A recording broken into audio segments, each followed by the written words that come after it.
प्रथम यज्ञ भूखंड धरा पे आर्य का आगाज है पावन संगम की धरती ये प्रयागराज है। आलोक कुमार बेरोजगार आदमी है और गा बजा के अपना पेट पाल का पोषण करता हूँ और बड़ा अच्छा लोगों का जो प्यार आशीर्वाद मुझे मिला सुर संग्राम से आज उसके गान मतलब फिल्मों से मुझे, तो ये तो मेरे लिए आशीर्वाद है। और अभी तो देख ही रहे हैं कि अब अचानक मेरे साथ अलग किस्मत मोड़ ले लिया। उस समय टूटा फूटा एक आध गीत मिल जाता था गाने के लिए, बहुत प्रयास करने के बाद कि भाई हमको गवाना है, गवाइए हमको।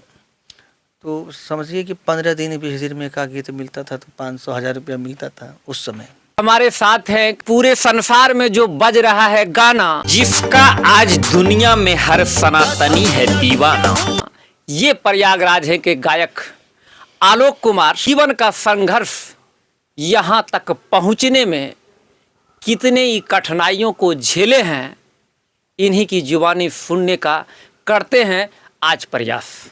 क्या भैया, बहुत बहुत धन्यवाद आपका और आपके चैनल से जो मुझे देख रहे हैं सबको मेरा प्रणाम। आपका गाना पूरे संसार में बज रहा है, हर से अर्फ तक की जो एक संघर्ष है, यात्रा है, उस यात्रा में किन किन कठिनाइयों को झेले।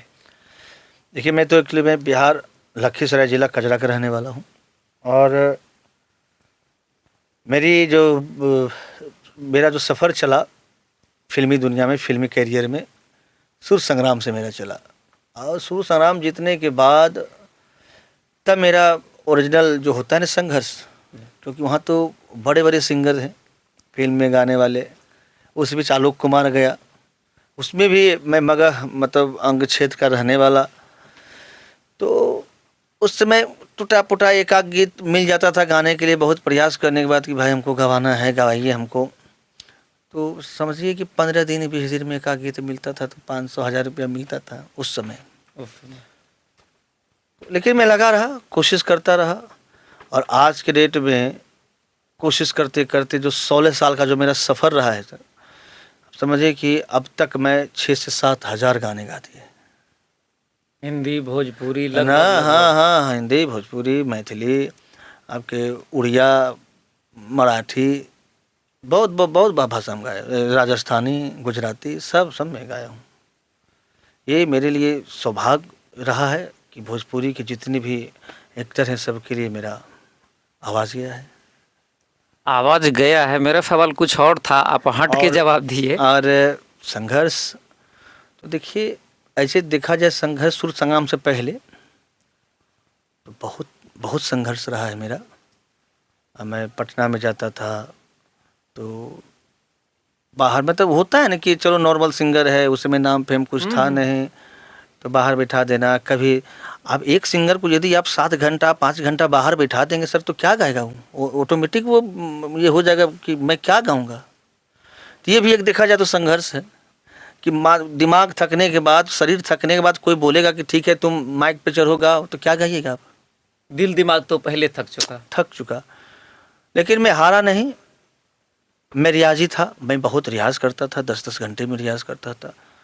और बाकी तो सुर संग्राम से तो लोग देख ही रहे हैं कि आलोक कुमार क्या किया है नहीं किया है। और ये सुर संग्राम का मेरा सुर संग्राम से पहले का जो सफ़र था, मैं पिताजी के साथ ढोलक भी बजाया हूँ, गाया बजाया हूँ और मैं बहुत सारे एल्बम भी गाए। अच्छा, जहाँ तक एक चीज़ दादा की जो जैसी मेरी जानकारी है कि आपके पिताजी भी गायक रहे हैं। जी, पिताजी के साथ मैं समझिए कि मैं 93 से जाने लगा गाने। मैं 7 साल का जब मैं था तब से मैं पिताजी के साथ में गा रहा हूँ, 2008 तक में गाया हूँ।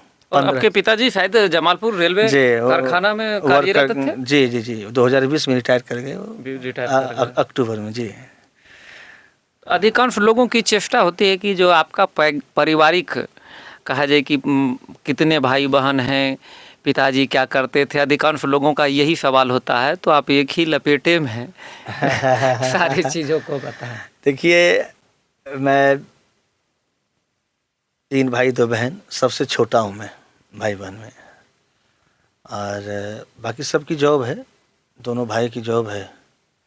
दोनों बहन भी है, तो दोनों जीजाजी भी जॉब करते हैं। आलोक कुमार बेरोजगार आदमी है और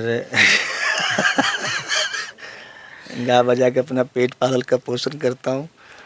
और बड़ा अच्छा लोगों का जो प्यार आशीर्वाद मुझे मिला सुर संग्राम से, जैसे उसके गान मतलब फिल्मों से मुझे, तो ये तो मेरे लिए आशीर्वाद है। और अभी तो देख ही रहे हैं कि अब अचानक मेरे साथ अलग किस्मत मोड़ ले लिया।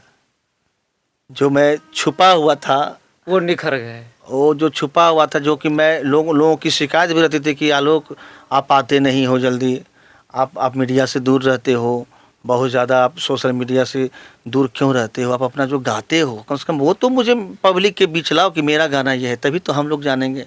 गा देते हो, चल जाते हो, उसमें एक्टर करते हैं लिपसिंग, तो लोग समझते हैं कि यही गाया होगा, सामने वाला ही गाया होगा। तो अब मैं क्या है कि अब मैं प्रॉपर मैं एल्बम गाने जा रहा हूँ एज ए मेन लीड के साथ। अब फिल्म भी कर रहा हूँ, एल्बम भी कर रहा हूँ। अब समझिए कि साल में 50-60 गाने अब आएंगे, एकदम धड़ल्ले से आएंगे। धड़ल्ले से आएंगे। एकदम। क्षेत्र बदलता है, स्टेटस बदलता है, तो अभी कहा जाए कि गुरु और शिष्य का संबंध भी बदलता है। तो आप अपने प्रारंभिक गुरु अपने पिता को मानते हैं या किन्हीं और को? जी नहीं, शुरू से मुझे उन्होंने शिक्षा दी, पिता के रूप में मेरे गुरु हैं। और उसके बाद मैं BL रावत जी का मैं बहुत सम्मान करता हूँ, मेरे गुरु रहे हैं। मुझे संगीत से मुझे विशारद करवाया उन्होंने चंडीगढ़ प्राचीन कला केंद्र से, और बहुत मुझे मानते थे और बहुत मुझे आशीर्वाद भी दिया। और मुझे आशीर्वाद दे करके मुझे सुर संग्राम में भेज दे कि जाओ बेटा तुम्हारा विजयी होगा। लेकिन संजोग ऐसा रहा कि मेरी मुलाकात नहीं हो पाई, उनका देहांत हो गया, बट आशीर्वाद उनका सदैव बना रहा है। तो एक बार जो कि अभी हर के जुबां पे, और कहा जाए कि हर व्यक्ति मजबूर है अपने रील में उस गाने को लगाने के लिए, उस गाने को जरूर आप सुनाएं। प्रथम यज्ञ भूखंड धरा पे आर्य का आगाज है।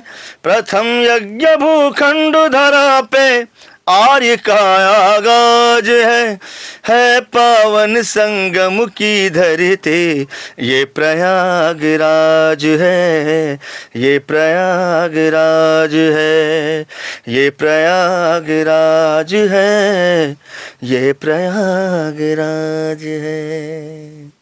बहुत बहुत धन्यवाद। एक आखिरी मैसेज जी। अभी जो संघर्षरत जो आप ही के तरह चाहते हैं कि हम भी प्रसिद्धि प्राप्त करें, उन कलाकारों को क्या कहेंगे जो कि संघर्ष कर रहे हैं सफल होने के लिए? कि खास करके मेरा क्वेश्चन बलगर को लेकर के है कि बलगर गाना गा कर के तत्काल वो ये होना चाहते हैं। देखिए, कोई चाहेगा कि मैं अश्लील काम करूं? नहीं चाहता तो कोई नहीं। नॉर्मली लाइफ में भी, चाहे सिंगिंग लाइफ में, चाहे कोई भी क्षेत्र में हो, कोई चाहता कि मैं गलत काम करूं? तो जो छोटे छोटे जो जैसे जो सिंगर आ रहे हैं और जो बड़े हो गए, तो हर लोग चाहता है कि जो अभी जैसे लोग को क्या, सिंगर को क्या लगता है कि जो नए नए सिंगर बन के आते हैं, लोगों को लगता है कि थोड़ा सा अश्लील कर देंगे ना तो शायद हिट हो जाऊं, शायद मुझे जानने लगे, शायद मेरा नाम लेने लगे। तो कारण ये रहा है, इसके चलते लोग जल्दीबाजी करते हैं। और ये भी ज़रूरी है सर कि जब जीवन भर संघर्ष ही करेंगे, जीवन भर गाना ही गाएंगे, तो इसका भी तो चाहिए ना सर। जी जी। हाँ, तो कहीं ना कहीं उसकी तकलीफ़ लोग, हर लोग अमीर नहीं होते हैं ना सिंगर, लोग छोटे छोटे जगहों से आते हैं, छोटे छोटे परिवारों से आते हैं, बहुत ज़्यादा इनकम नहीं होता है, वो आते हैं। तो कहीं ना कहीं ये कारण रहता है कि मैं थोड़ा सा अश्लील कर दूं, तो जैसे सब लोग कर रहा है शायद मैं भी बन जाऊं। तो ऐसे करते करते जनसंख्या बढ़ते जा रही है, इसलिए अश्लील थोड़ा सा ज़्यादा हो रहा है, और विशेष कुछ भी बात नहीं है जी। एक गायक के पुत्र बने वर्ल्ड फेमस गायक और हर जगह बज रहा है, ये प्रयागराज है। गाना बन रहे फजन समाचार के साथ। नमस्कार।